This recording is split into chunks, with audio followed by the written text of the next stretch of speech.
कि उनके उपन्यासों को पढ़ने के लिए हमें खुद को भी तैयार रहना पड़ेगा, हमारी भी तैयारी होनी चाहिए और हमारी जब तैयारी होगी तब हम उनसे ऐसा आत्मीय संबंध बना सकेंगे और उनके आत्म को जान और समझ सकेंगे।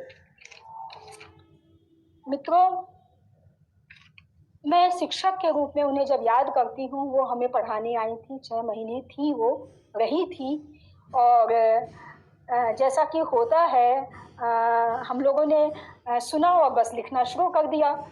तो पहले तो उन्होंने नहीं कहा कि ये सब आप लोग क्या कर रहे हैं, फिर बाद में उन्होंने कहा कि अरे आप लोग ये सब क्या कर रहे हैं, आप जो हैं मुझे सुनो, फिर सोचो, उसके बाद लिखिए। ये जो आप कलम चलाने लगते हैं तो ये आखिर क्या है। तो ऐसा था कि मैं जब उस बात पर सोचती हूँ, आज जब मैं सोच रही हूँ कि एक शिक्षक हमें क्या देता है। शिक्षक जो है वह भी हमारी ही तरह हार्ड मास का इंसान है, उसके भी अपने संघर्ष हैं, वो भी अपने संघर्ष कर रहा है, लेकिन शिक्षक के पास अनुभव के कुछ मंत्र अनुभव होते हैं, उसके पास वे मंत्र होते हैं, जो मंत्र वह हमें देता है, वे अपने अनुभव हमें थमाता है और उस अनुभव से हम जीवन भर आलोकित होते रहते हैं। अलका जी ने उन दिनों जो हमें कहा कि सुनिए, सुनना जो है वह सुनना, अभी मैं लेख पढ़ रही थी उदयन वाजपेयी का, जो कि मधुमती में छपा है। तो सुनना अपने आप में यह एक अद्भुत बात है कि सुनना के कितने रूप होते हैं। हम उदयन जी लिख रहे हैं कि तालाब, अनुपम मिश्र ने तालाब को सुना। तो ये जो है सुनना, यह ऐसा मंत्र है जो कि जीवन भर हम उस पर चल सकते हैं, उसको अपने साथ में रख सकते हैं। तो ऐसा है कि मित्रों, मुझे नहीं पता मैंने जो अलका जी से क्या, उनके उपन्यासों से, कथा संसार से, उस पर जो मेरी पाठकीय अनुभूति रही, उसमें से मैंने क्या पाया और मैं आप लोगों को क्या जो है आपके साथ साझा कर पा रही हूँ।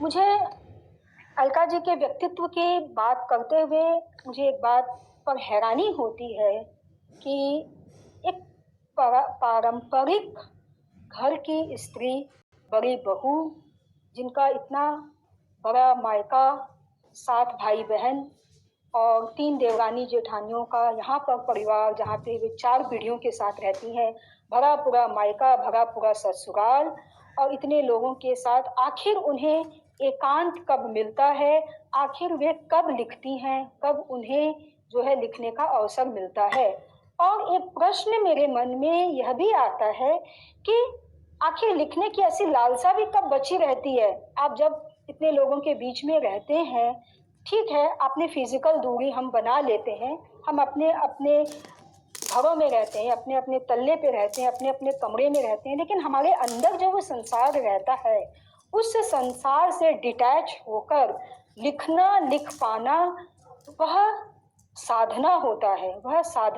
वह जो है वह यूं ही नहीं आता है। मित्रों, मुझे ऐसा लगता है कि अलका जी ने अपने जीवन में जिस तरह से अनुशासन को साधा है, यानी वे, उनके जीवन में बहुत कड़ा अनुशासन है, वो समय की बहुत पक्की हैं। अगर उन्होंने किसी को 10 बजे का समय दिया है तो वो 10:01 पर नहीं, उसके 10 बजे ही वो वहाँ पर मिलेंगी, आने वाला भले ही 10:30 बजे आए। तो यह जो अनुशासन है, यह बहुत ज़रूरी है एक लेखक के लिए, और जिसे जीवन में अपने तरह से अपने लिए थोड़ा सा समय बचाना है और जिसे अपने लक्ष्य को केंद्र में रखना है, या जिसे उसे साधना है। तो अलका जी ने अपने जीवन में यह जो लेखन कर्म किया, वह मैं उस पर मैं बहुत हैरान होती हूँ और मैं बहुत प्रशंसक हूँ इस बात की, मन ही मन। आज मुझे अवसर मिला कि मैं अपने मन की सारी बातें उन्हें कह दे रही हूँ। तो यह जो है, यह बहुत ही संकल्प, डिटर्मिनेशन और फर्म होना, जिसको कहते हैं दृढ़ होना, उस दृढ़ता से आता है जिसे हमें साधना पड़ता है।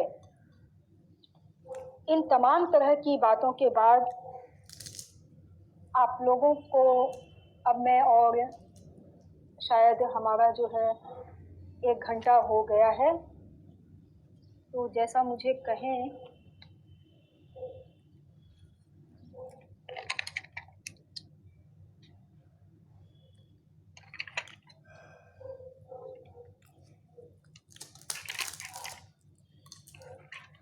मित्रों, मैं अब अपनी बात को समेटती हूँ और आप लोगों ने मुझे सुना, धैर्य से सुना।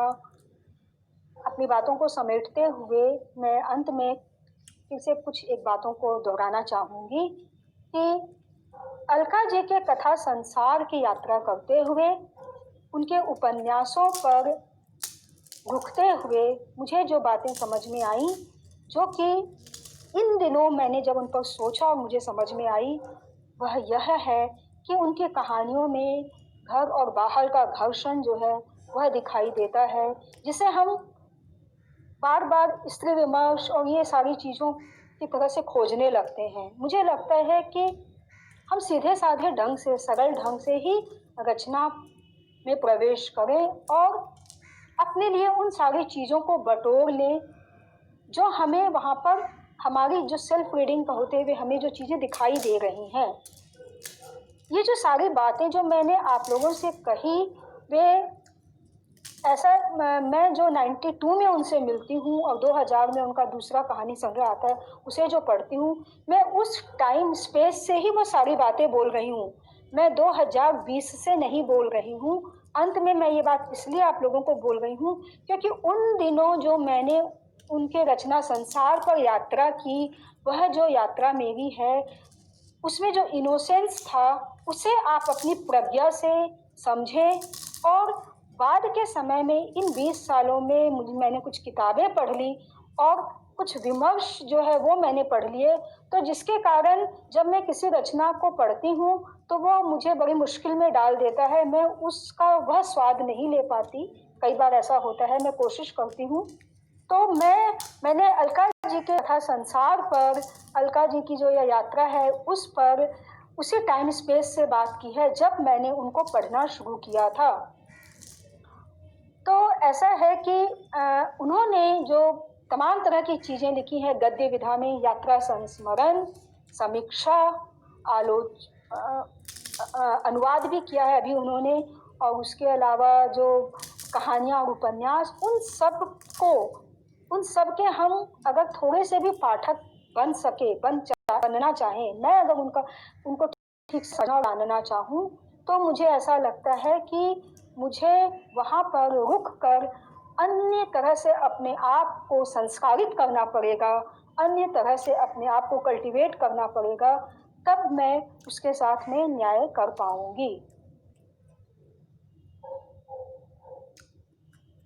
अलका जी ने अपने आप को बहसों और ओहदों से दूर रखा। सभा, संस्था, गोष्ठियों में वे नहीं के बराबर दिखती हैं।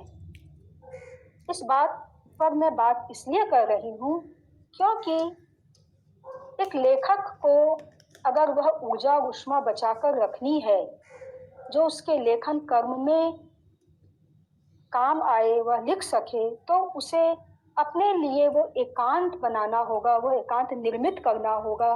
बाहर की दुनिया को थोड़ा सा अपने से दूर करना होगा, दूर रखना ही होगा। अलका जी से मैंने ये सीखा है कि हम अगर अपने जीवन में एक चीज़ को ही साधना चाहते हैं तो उसे साध सकते हैं।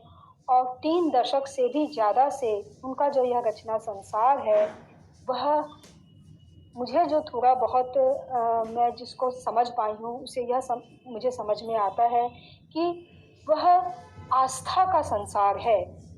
अलका जी की जीवन पर बहुत आस्था है। आप उनकी कहानियों में उतरिए, आप उनके उपन्यासों में जाइए, वे बार बार इस तरह से जीवन में लौटती हैं, आस्था में लौटती हैं। उनके जीवन पर आस्था है, शब्द पर आस्था है, अपनी आस्था पर आस्था है। अलका जी की यह जो आस्था है, यह जो विश्वास है, यह जो सकारात्मक उनकी ऊष्मा और ऊर्जा है, यह सारा गुण उनके बने रहें। यह मैं आज के दिन उनसे ईश्वर से ही प्रार्थना करती हूँ। कलकत्ते के साहित्य संसार में मैं बहुत आती जाती नहीं हूँ, इसलिए मुझे ज़्यादा पता नहीं, लेकिन श्री अशोक सेक्सेरिया के बाद अलका जी की साहित्यिक और सांस्कृतिक उपस्थिति मेरे अपने लेखक और पाठक के लिए सहारा है। और मुझे जब कोई प्रश्न उद्वेलित करता है, मुझे कोई संशय घेरते हैं या कोई प्रश्न सामने में खड़ा होता है, तो मैं उनकी रचनाओं से गुजरती हूँ और वो सारी चीज़ें अपने आप ही सही जगह ले लेती है। सारे प्रश्न उनके उत्तर मिल जाते हैं। जैसा कि अलका जी का व्यक्तित्व भी है, अगर आप उनके पास जाते हैं और बैठते हैं तो सारे प्रश्न और शंकाओं के समाधान अपने आप ही सुलझते चले जाते हैं। तो मित्रों, मैंने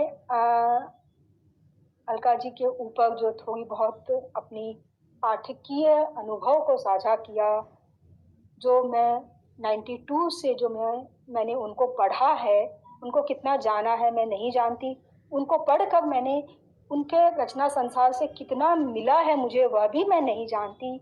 मैंने सिर्फ कच्ची सी कोशिश की है, उसी छात्रा की तरह जिस छात्रा को वो पढ़ाने के लिए 1992 में जिन छात्राओं को पढ़ाने के लिए वह आई थी और उन्होंने कहा था कि सुनो, पहले सुनो और समझो, उसके बाद लिखो। तो अलका जी दीर्घायु हो, लॉन्ग लिव अलका जी। हमारी अलका जी जो हैं वह उनके सारे गुण इसी तरह से बने रहें। आप सबको दीपावली की और नए वर्ष की शुभकामनाएं। अलका जी और उनके परिवार को, विभा दी को दीपावली की और नए वर्ष की शुभकामनाएं। आप सबका बहुत धन्यवाद, आपने मुझे धीरज से सुना। और मित्रों,